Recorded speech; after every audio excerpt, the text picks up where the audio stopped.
My name is Marko. Yeah, I was born in Regensburg, Germany. It's a small town in Bavaria. It's kind of near Munich. It's called Nufu Brand. I've been wanting to basically make t-shirts with like art and designs on them since I was in high school. Me and my friend were always talking about it. I had an idea for a design and I was like, all right, I need to put this on a t-shirt. And then I did, and I was like, all right, well, I'm gonna have to turn this into a brand finally. And when I was thinking of a name, I had a bunch of ideas. I ended up coming up with Nufu, which was something that dates back to my freshman year of college, actually. Nufu stands for Now You Fucked Up, basically, N-U-F-U. And where that comes from is me and three of my good friends, my freshman year of college, we would watch this Whitest Kids You Know video, and it was about the assassination of Abraham Lincoln. And what happens is he's like at a play and he's being really obnoxious, like the way people talk during movies here.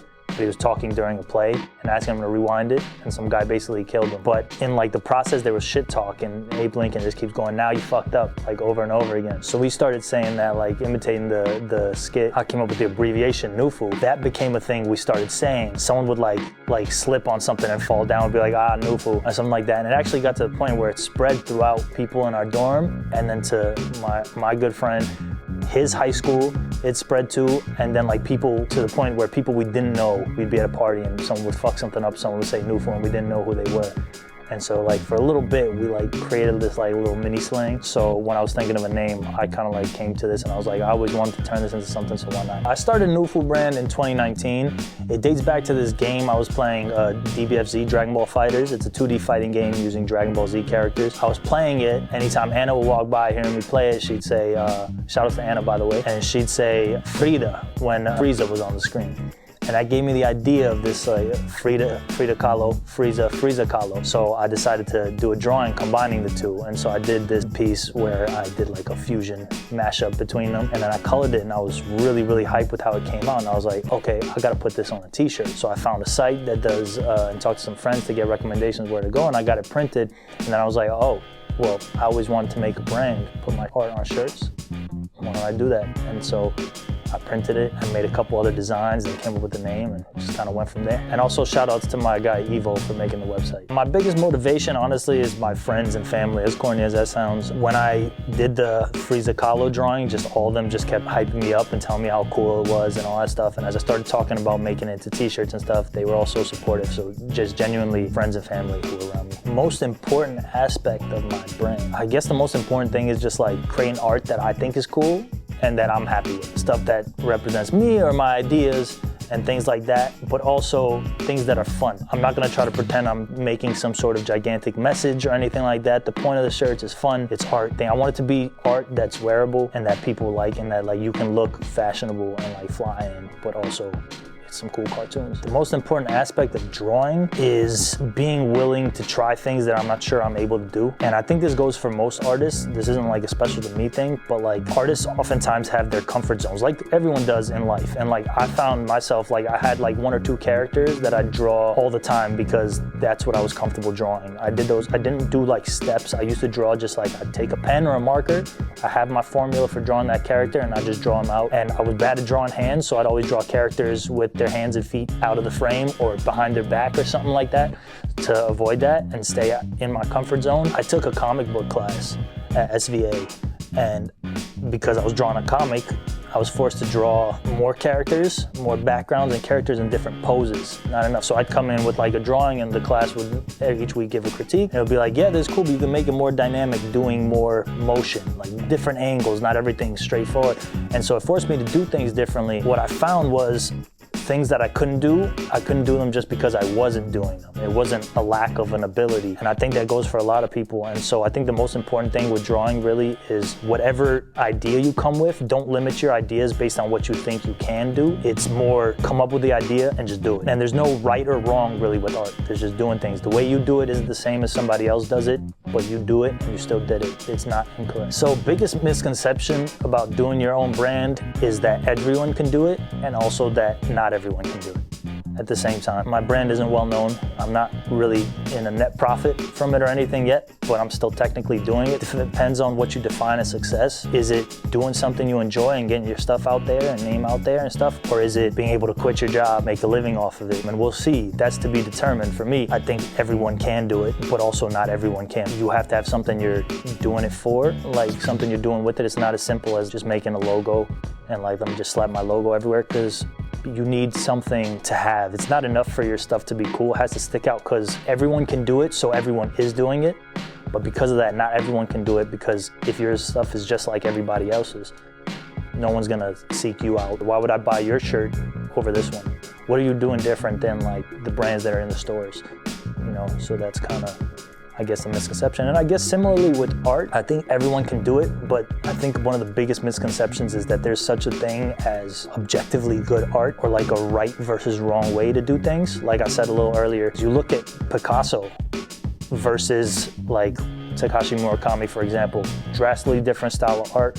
One of them is super clean lines, one of them is like deformation of how stuff's supposed to look, but they're both amazing artists and both world renowned, you know what I mean? And this misconception that like you can't do it just because you're not technically good at this thing or that thing. And I highly recommend everybody creates art. Everybody should draw. And not about like becoming an artist, you know what I mean? Like this is like a little bit of a tangent, but I think today with like social media age, influencers and all that stuff, there's this idea that everything you do has to be for the sake of becoming a professional at that. It's okay if you draw and put in a lot of hours into drawing or into music or into filming interviews with people for YouTube and not do anything with it in the end, because you're doing it for you at the end of the day. And it's all right to put in time and money and investment into getting good at something for your own fulfillment. Doing my thing, worst moment I ever had. Being unprepared. I got invited by this really cool collective in Brooklyn called Barrio Collective. Shout out to them. They were doing a market every once in a while called La Feria, and they would invite local artists and musicians and stuff to set up booths and like sell their stuff and show their craft. They invited me and I wasn't prepared. I didn't have like stock on hand, just a few shirts from when I actually did their show last time. And it was old designs, lower quality shirts, lower quality print, and so I showed up with a very limited stock of not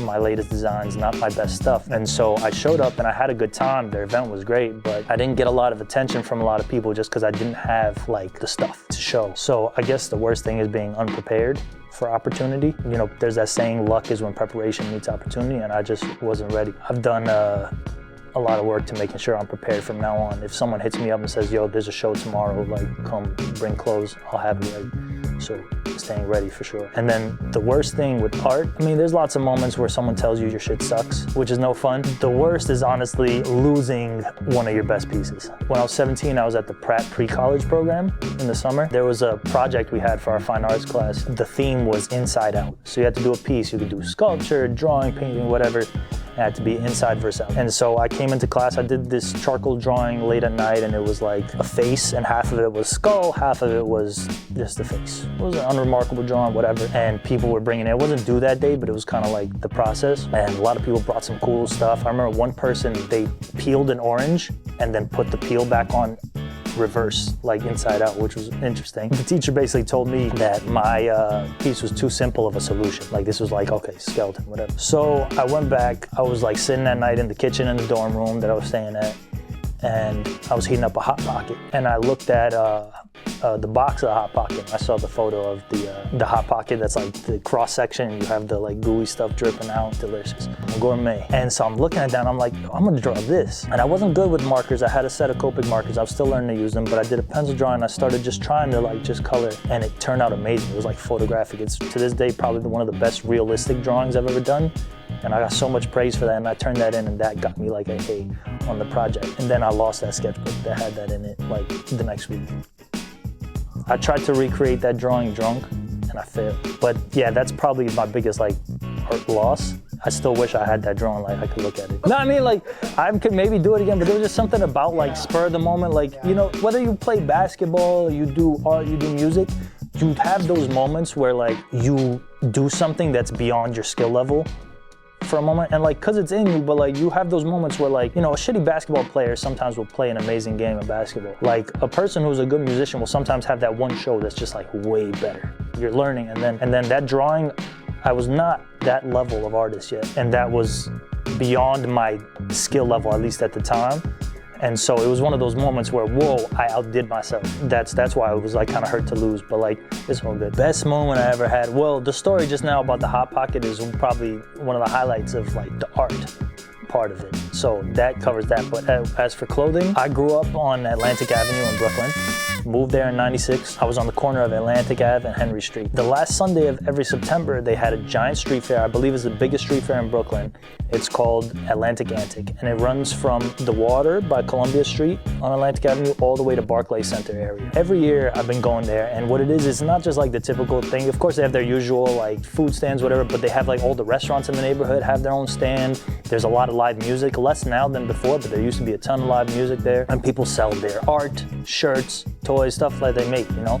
A lot of local people. And so I've been growing up going there every year, except during COVID. I maybe missed 1 year. Last year, I wanted to do it, but I didn't have my company registered as an official company. I didn't have like a tax ID and all that stuff, so I couldn't fill it out. But this year, I filled it out, and in the first week of October, I actually had a booth for my clothing line at Atlantic Antic.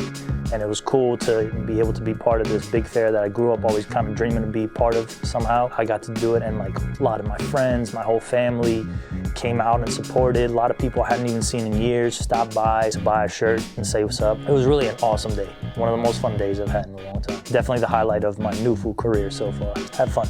I mean, just like have fun, really like enjoy it, do what you like doing, and share it with people. Have fun and share fun with people. Spread fun, I guess, will be the philosophy. That's the goal. I know that's probably my shortest answer I've given so far, but that's truly what it comes down to. Hey everybody, if you like what you saw in this video and you want to see more of content about my art, my clothing brand, or any of the other great artists that Mr. Worldturner has on here, please click that like and subscribe button. And thank you for watching Dreambird.